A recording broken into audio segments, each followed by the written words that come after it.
What is up, boys? My name is Berate, and Valorant is a pretty smart game. As with most tactical shooters, Valorant requires quite a bit of thought and attention to play the game at a high competitive level. However, the character that you pick to do such plays can highly impact how much brain power you actually need to play the game. So that's what this video is for. In this video, I will be ranking every single Valorant agent in the game based on how much brain power they take to play, and if you're just picking up the game, this will be perfect for you so you know what characters are easy, what characters are difficult, and what characters are borderline geniuses. Starting off here with Astra, she's getting our first 3000 IQ of the video. Astra is an extremely complicated agent. To play this character correctly, you need to be thinking about 30 different things at once. You need to be thinking about your smokes, you need to be thinking about your stuns, you need to be thinking about when to use your wall. Her ultimate is complicated in enough of itself, so for that reason, she's going to get the 3000 IQ tier. Next up is Breach, and I'm going to put Breach in toddler tier. Now, Breach is a very easy, very straightforward character. He's not completely brain dead because you do need to know a couple of utility combos, you need to know timings, and you need to know how to properly use what piece of utility for what given point, because sometimes a stun will be better than a flash or an aftershock and vice versa. So for that reason, Breach is getting a toddler tier. Next up is Brimstone, and Brimstone I'm going to put in sorta smart. Now, if you just want to pick up Brimstone, his smokes are really easy. You just click once, and then you click again, and the smokes drop exactly where you need them. No lineups, no nothing necessary. However, to play Brimstone at a high competitive level, you do need some sort of brain power. Brimstone's main value in high elo comes from his molly, and if you don't have at least a couple of lineups for every map in your back pocket, you're not going to be getting very much value out of this character, so for that reason, he is going in sort of smart. Next up is Chamber, and I'm sorry to all the Chamber players out there, he's going in brain dead. Every single piece of Chamber's kit is either a gun or something that complements his gun. The only thing that requires a little bit of brain power is the trip, but whoop-de-doo, put it on flank and you're done. If you have good aim, Chamber's great. If you don't have good aim, Chamber's easy. You just kind of click their head and you win. So, brain dead. Next up is Clove, and Clove I'm going to be putting, again, in the toddler tier. Now, Clove is just the standard controller, the default controller. She doesn't really have any gimmicks to her. She doesn't really have any outplays, set plays, anything. You just drop your smokes like Brimstone, and your other two abilities are to either give you an advantage in a gunfight or to help you reset after a gunfight, and the ultimate is just a self-revive. What's more to be said? This character is easy. Next up is Cypher, and Cypher I am going to be putting in the sort of smart tier. Now, I can hear all the Cypher mains in my comment section right now. But Berate, why isn't my character in 3000 IQ? I need to watch 2 YouTube videos of setups, 2 of them. Shut up, little Timmy, nobody likes you. So the reason why Cypher isn't in 3000 IQ and I'm putting him in sort of smart is once you have those setups memorized, you're pretty much good to go. Cypher, you kind of just sit on site and wait for them to run into your utility. Now, there is a little bit of brain power there in terms of knowing when to do your setups and where to do your setups, but it is not nearly the amount of brain power needed to play Astra or some of the other characters on this list at a high competitive level. So for that reason, Cypher is going in sort of smart, not 3000 IQ. Next up is Deadlock, and Deadlock I'm going to be putting in C student, but at the very top of C student, so she'll be sticking right here for the rest of this tier list. Deadlock is easy. Deadlock has very straightforward utility. Their utility is very intuitive. However, to play her at a high competitive level, it does take quite a bit of work. If you look at any of Boney's videos, Boney is a phenomenal Deadlock player, probably the best Deadlock player in EU, probably the best Deadlock player in all of Valorant if it was up to me.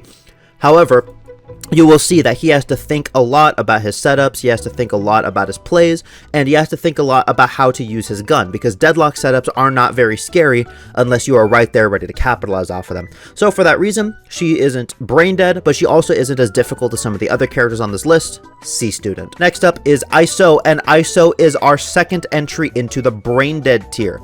So slightly lower than Chamber, just because the fact that ISO can click one button on his keyboard and get a direct advantage in any gunfight that he wants to. Boom, shield. Simple as that. His ultimate's just a 1v1, there's no brain power there, and all the other pieces of his utility are also very straightforward. The wall, you push with it.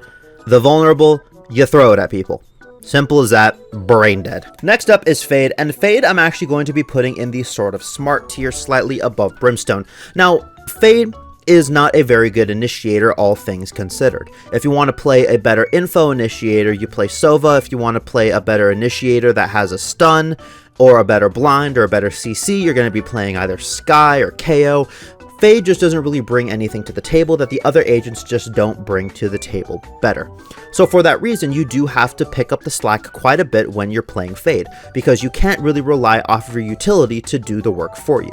So for that reason, Fade is getting sort of smart. Next up is Gecko, and Gecko, I'm sorry, you're getting put in C student tier. You're getting put below Deadlock just because of the fact that Deadlock does take a bit more brain power than Gecko, but Gecko is another one of those characters that is not super stupid, but is also not super smart. His utility is very intuitive, sort of like Deadlock, but how you use the utility and when you use the utility can make or break a good Gecko player. There is a lot of set play with Gecko, and you need to have good synergy with your duelist in order to get good value out of him, so for that reason, C tier. Next up is Harbor, and Harbor I'm also going to be putting in the sort of smart tier, slightly above Brimstone, just because the fact that I think Harbor takes a little bit more brain power than Brimstone. Now, Harbor is a phenomenon of an agent. Harbor used to be one of the worst characters in the game, then he got a couple of buffs to round him out, and now if I were to put him on a competitive tier list, he would be going C tier, but he does take quite a bit of brain power to work. If you want to watch a good Harbor player, go watch Looty Loo. He's very good. Watch his stuff, copy his stuff. But before you do, go back and watch my video on how to copy Radiant's plays. That's going to be very useful for you. But for that reason, he is getting the sort of smart tier. Next up is Jett, and Jett's going in the toddler tier. I'm sorry. Jett is, again, a very straightforward character. You get one kill, you dash away. If you don't have your dash, you get one kill, and you throw a smoke on your feet, and you're completely safe. If you want to get to an off angle, you press Q on your keyboard and you updraft. Her ultimate is just a gun. Simple as that. Toddler tier. Next up is KO, and KO I am going to be putting, again, into the sort of smart tier. Now, KO is a very, very solid agent competitively. In a lot of VCT team comps, you will be seeing a lot of KO just because the suppression's really good. He has one of the best flashes in the game. The molly's good for stalling and good for post plants, and his ultimate is just a free sight take or a free retake depending on whether you are on offense or defense. Now, if you really think about it, KO doesn't really take that much brain power to play, but then if you think about it a little bit more, KO needs a lot of lineups. You need knife lineups, you need flash lineups, you need one-way flashes, you need, kill flashes, you're going to need some post-plant mollies, you're going to need some mollies to deny space on defense, you're going to need some retake mollies. There is a lot of lineups that you're going to need to learn with KO because every single part of KO's kit is line-upable. And if there are lineups for a character, you should learn the lineups for the character.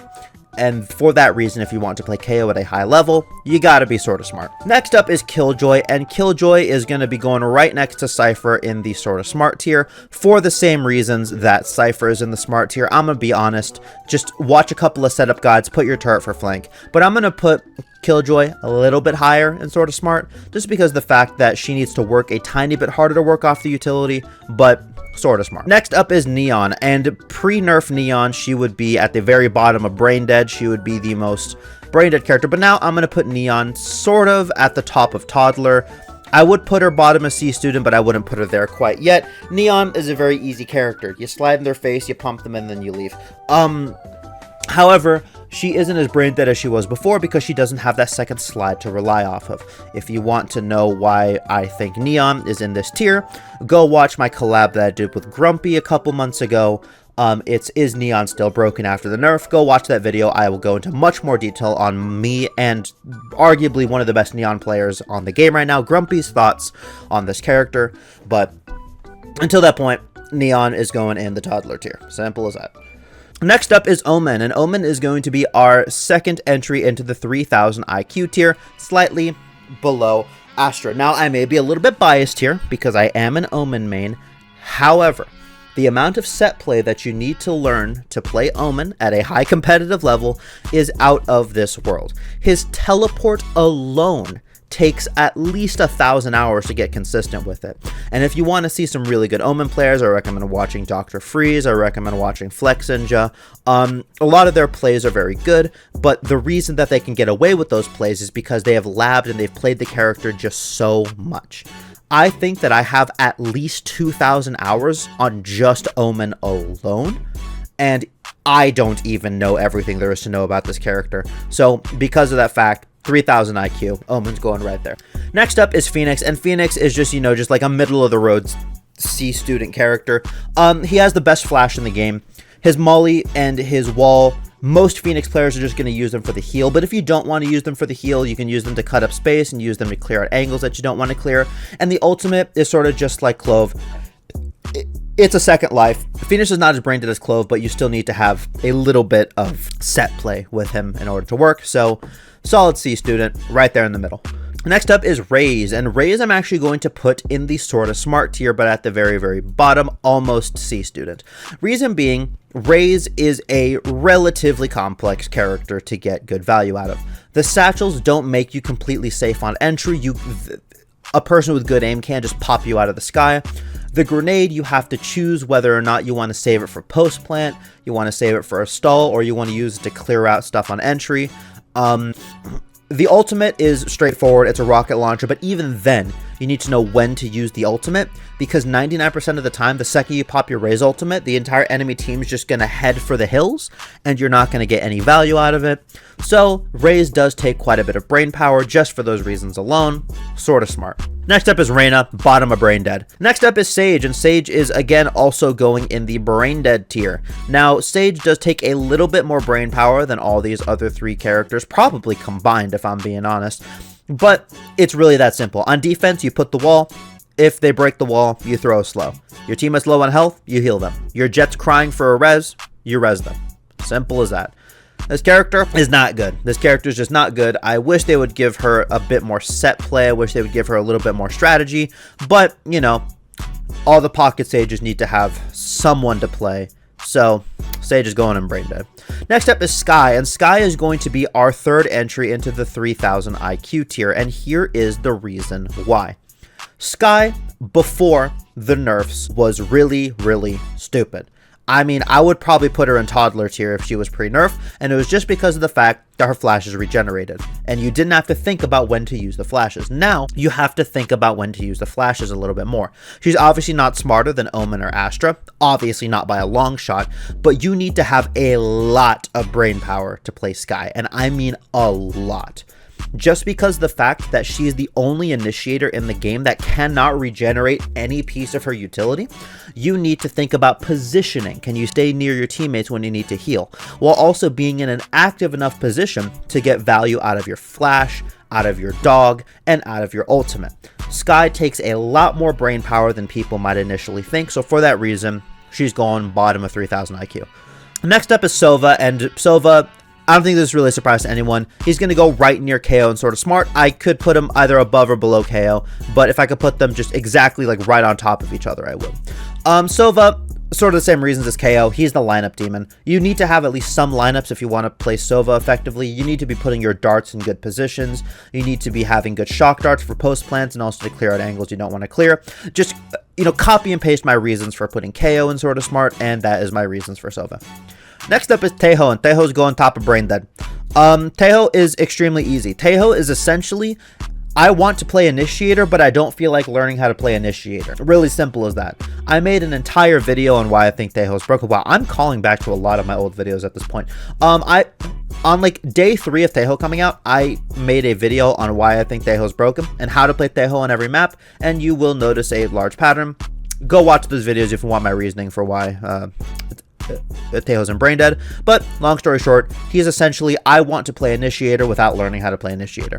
Next up is Yoru, and Yoru is going at the very, very top of 3,000 IQ, and it is not even close. The sheer amount of things that you have to think about if you want to play this character even mediocrely is incredible. Watch people like Eggster, watch, you know, people like Tens play Yoru. They are thinking about so much. But obviously, if you want to watch Yoru players, watch actual Yoru mains, watch people like Red, watch people like Rob, watch people like Zip Tie. Watch those players play Yoru, and you will know that they have to think about so much. They have to have every single set play in the game in their back pocket, and it is just a really, really difficult character to play overall. 3,000 IQ immediately. Next up is Vice, and Vice I'm going to be putting, I don't know, mid-toddler tier. Not really much to say about Vice. She's kind of like a diet sentinel. She is essentially like the Tejo of sentinels.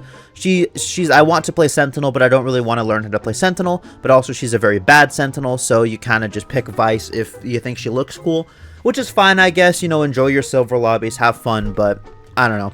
Vice is going in toddler. And next up is Viper. Now, I have made it very clear on this channel that I do not like Viper. I made an entire video on why Viper is the worst agent in the game for competitive.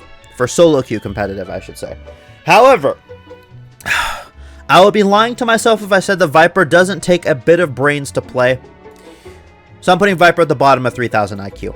The reason why I'm doing that is just because of the fact that Viper has to work so incredibly hard to get any sort of value out of her kit that, I mean, like, I would just be a bad YouTuber and a bad source of advice if I didn't put her at the top of 3000 IQ for the reasons that I've mentioned before. She has no set play. She has really no way to have lasting utility. She can't pick up her smokes. She can't pick up her orb. Her wall only works on a couple of maps. However, if you really do want to one-trick Viper for some reason, I mean, like, again, enjoy being hard stuck platinum, man. Have fun. Maybe you'll get to diamond one day if you work on your mechanics, because this character ain't going to be doing you any favors. Viper takes a lot of brain power to get any sort of value out of, so much so that it's just not even worth the effort. Anyways, with all that being said, here is the final tier list right here. If you skipped to this part of the video, at least leave a like and subscribe and leave the video playing in the background so that you don't kill my retention, because I know for a fact that 99% of you are just going to skip to the end right here just to see the final tier list. Anyways, with all that being said, I'd like to thank you all so much for watching this video. If you enjoyed, please feel free to leave a like and subscribe. I make videos like this all the time, whether it be guide videos, tier lists, or just anything that is related to Valorant competitive. With all that being said, this has been Berate, and remember to brush your teeth today, because I know for a fact I haven't. Bye-bye.